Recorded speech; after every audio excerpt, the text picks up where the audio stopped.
In 1966 and 67, Ford dominated Trans Am Series, the 5-liter class. That was until Penske and the Camaro of Mark Donohue came onto the scene, and that started to change the game. Even though they wasn't factory backed by Chevrolet, it set in motion the competition between Ford and Chevrolet that was going to prove the way for the Boss 302. Jones and Gurney are on the front row of the 32-car field, but the competition is extremely close. The first 5 cars on the grid have run within 2 seconds per lap of each other in qualifying. Gurney and Mark Donohue's Camaro roar through the first infield turn together. Jones, pinched off in traffic, lays back in 5th. As the field spreads out, the 2 Cougars are running very strongly. Gurney has slipped into 2nd behind Donohue. Parnelli is pushing hard to make up his early loss of position. Donohue in the blue and gold Penske prepared Camaro is setting up blistering pace in these early laps. Jones, one of the most competitive drivers in racing today, is slowly closing the gap with Donohue. At this early stage of the race, Parnelli is clearly turning the fastest lap times in this hard-driving field. The race is 300 miles long, but the drivers are going as if it were a short sprint around the block. Equipment is bound to suffer under this tremendous pressure.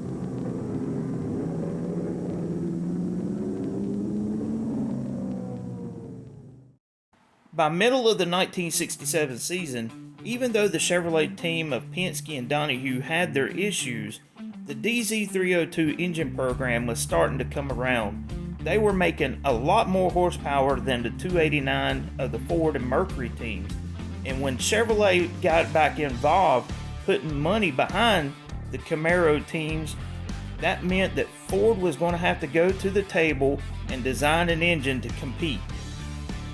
Up until the 1968 season, Ford had been using the 289, but they went and developed a tunnel port version of a 302. As you can see, it followed in the footsteps of the 427 tunnel port, and they thought this engine would be the answer. It made great power on the dyno, but it was plagued by engine problems. They could not make the engine live, and Chevrolet just ran away with the championship in 1968, sending Ford back to the drawing board to build an engine that would save face against the dismal performance of the 1968 season. Thus, the 302 Boss was born. This was going to be the answer, using Cleveland-style cylinder heads that wasn't slated to come out until 1970.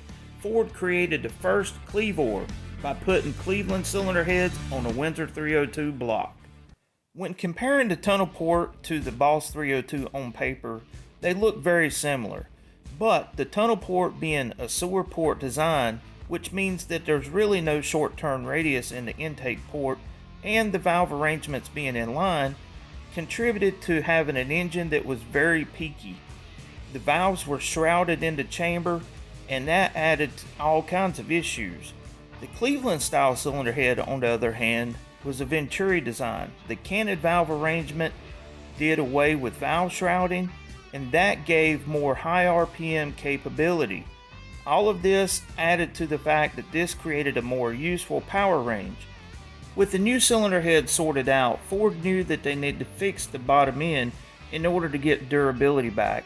Ford went to a larger connecting rod and went away from the 5/16 rod bolts to a 7/16 rod bolt design with a 4340 forged connecting rod.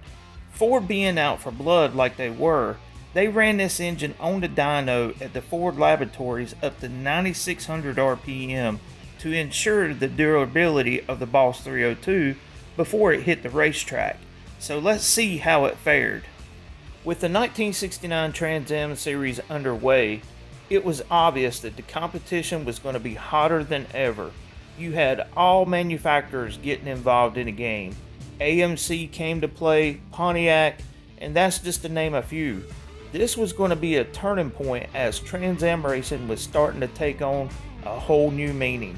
By 1970, the field would include Dodges and Plymouths. Good morning, everyone, and welcome once again to Benny Auto Parts Facebook page. It's Saturday morning at the shop.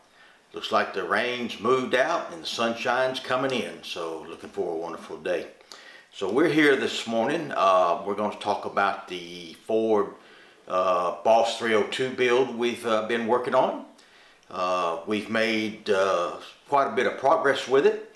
So what we're going to do this morning is kind of bring you up to speed of where we're at, what has gone on so far, the little issues that we've run into here and there that we've had to resolve. So let's uncover this thing real quick, and we'll talk a little bit about where we're at and how we got here. As you can see, we've got the rotating assembly installed. Pistons, rods are in it, oil pumps on it, front timing cover on it, water pumps on it. We're getting ready to install the oil pump pickup screen, and then the oil pump or the oil pan baffle, and then the oil pump. So one of the problems that we ran into, Boss 302 has a particular pan that is designed especially for the 302 with the Boss version with a baffle in the pan. So show you this baffle. So this pan is made with a full oil pan baffle in the bottom of it. It's got a hole right here in the center of it, and that's where the pickup screen fits in this hole. Well, the problem we ran into was the first screen that we got didn't have an offset in it to let it fall down in the hole like it was supposed to. So what we did, we called the customer. I did find one online. It was a new old stock Ford, still in the box. It was $150 on eBay.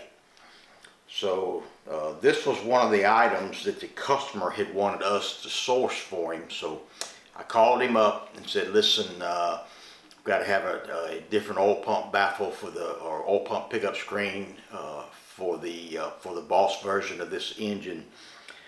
And I told him I'd found one, how much it was, and he said, oh wait, I got one. So anyway, so last week he brought us one. Here it is. As you can see, it bolts on the pump like this. It's round, cut out, and it's got an offset on it so that the pan will just fit right down around this and not interfere with the tube right here. So we've got that now. So we're going to be able to get this installed this morning. Then we're going to go ahead and get put the baffle on, baffle bolts here, and then we're going to get the oil pan on it. So that'll finish up the lower end of the bottom side of the engine. Then we'll get her flipped over. Go ahead and put got to put the lifters in it first before you put the heads on. So it uses solid roller lifters, but with the height of the lifters, they have to be put into the end of the block prior to installing the heads. Because once you get the heads on, they won't fit. You can't. There's not enough room to get them in there, not enough clearance. So that's kind of the direction we're going to go today. So we're going to kind of we're going to video this and kind of let you just watch us go through this process, getting the bottom fixed up and finished up. Then we'll flip it over and get everything cleaned on the top side and get the lifters installed. And hopefully we'll get one of the heads on. We'll get one head on, and then we're going to check next week. We'll be checking our piston and valve clearance to make sure we've got enough clearance between the piston and the valve. We don't want any interference going on there. So this thing's got a pretty good lift camshaft in it. It's about a 527 lift with using 1.7 rockers, so that's going to add another 30 thousandths to the lift. So we're going to be looking at a total lift of this thing of about 560 thousandths. So we're going to check that piston valve clearance and make sure we don't have any issues there or being too close on that. So that's kind of the plan, the way we're going to run today. So just stay tuned. We're going to do this little video. We'll let it run while we're going through this. I may speak a little bit as we go through it. So just take a look and enjoy, and we'll get to work on this Boss 302 for the customer. Thanks a lot. Stay tuned. So the first thing we're going to do is going to get this screen installed. I always like to use a little red Loctite on these bolts, because these bolts, you surely don't want them to come out. Of course, it's got a lock washer on it as well, but I use a little red Loctite on them just for insurance purposes. You don't want one of these falling out and screen having to come off or something like that. So we take a little extra precautions to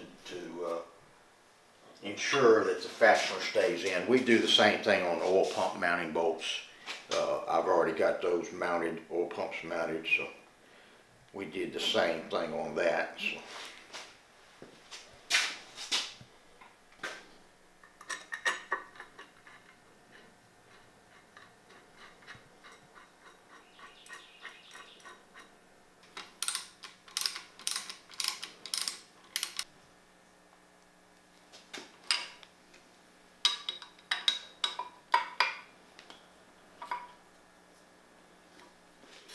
So the next item that we're going to install is the baffle.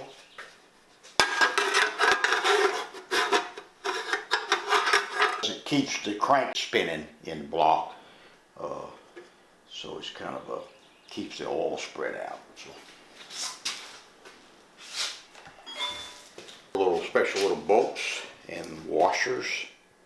You see these washers are kind of a locking style washer. Once you get it on, it locks in place, but we're going to use a little Loctite on it again as well.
Welcome back.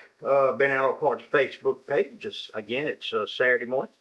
We've been working on the 302 Boss motor that we're building for the customer over in Alabama.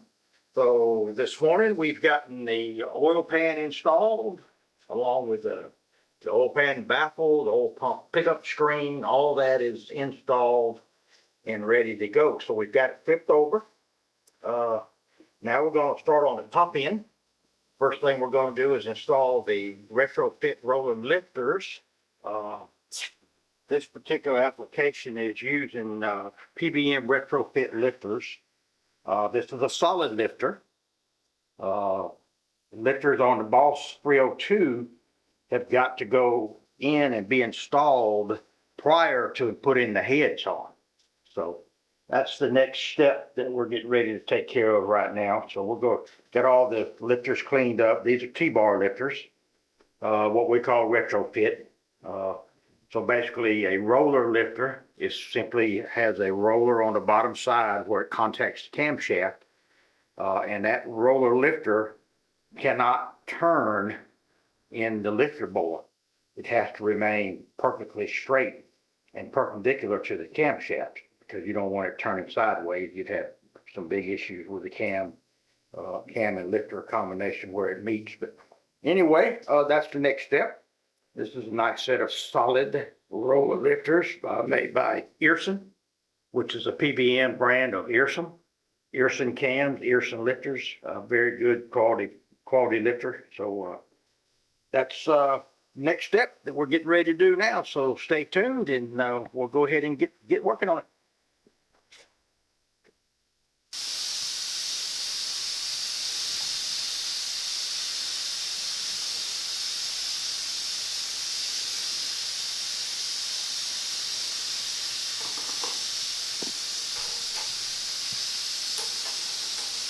Lube.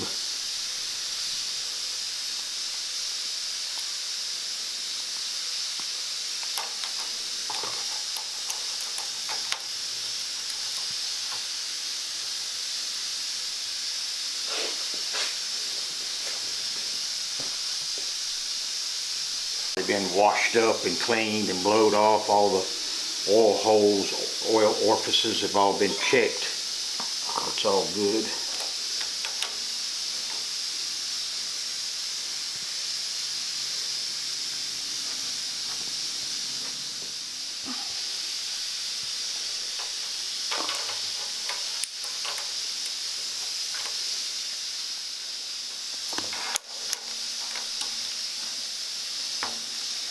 Okay, got that in. Installed, and they'll just sit there until after we get the heads installed and rock arms, push rods, and so forth. So the next thing we're going to do is we're going to put this cylinder head on this side. The right side is number 1, 2, 3, and 4. Left side is 5, 6, 7, and 8.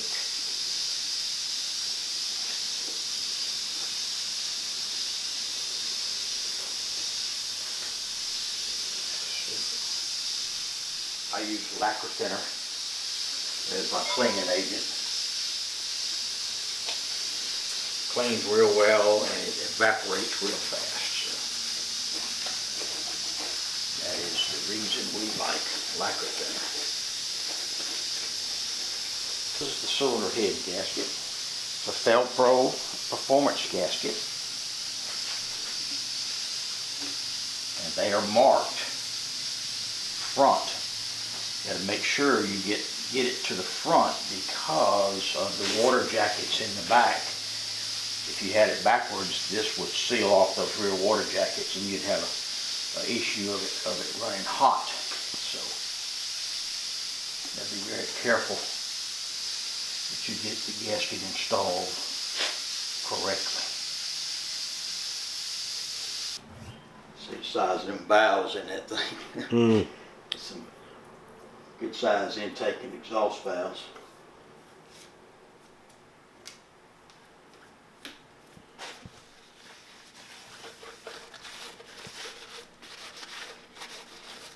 Those small heart-shaped chambers.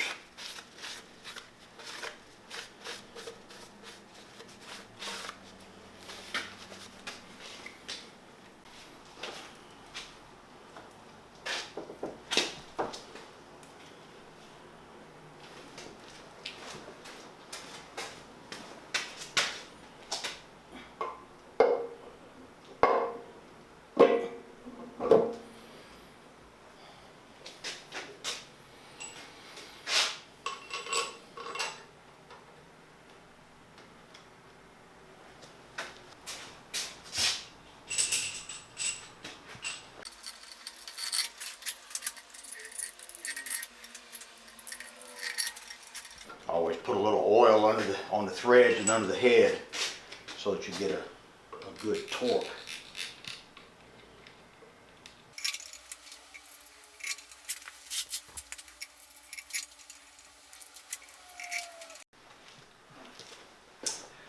So what we're going to do, we're going to go through and torque them all to 50 pounds first.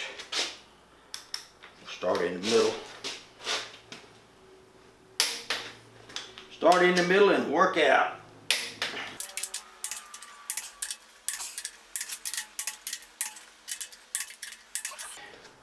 Got them all at 50. Now we're going to go back and pull them on to 70.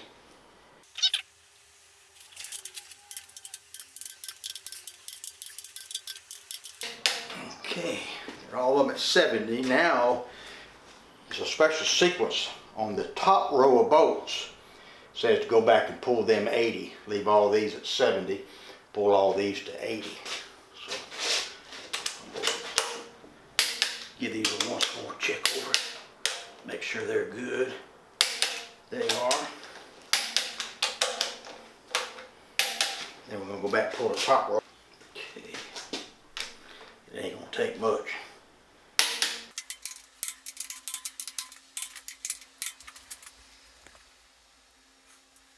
Get this bottom row one more time.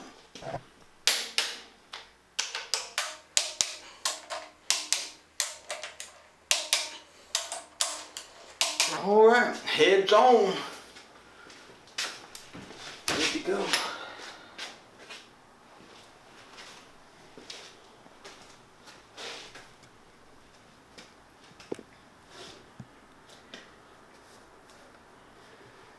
Thanks everybody for tuning in. We got a lot accomplished today. We got the oil pan on, the oil screen installed, oil pan baffles installed. All the lifters are cleaned and installed. Got one head installed. So what we're going to do next week, as I had mentioned earlier, we're going to check our piston and valve clearance. And we'll do that once we set this second head on there, and we'll put a dial indicator on it, and we'll put a chicken spring on that one intake and exhaust valve on one cylinder, and we'll check our piston and valve clearance. So stay tuned. That'll be the next little step in the project. And I appreciate you tuning in today, and I hope you enjoyed the little build that we've done this morning. Thank you very much. Okay.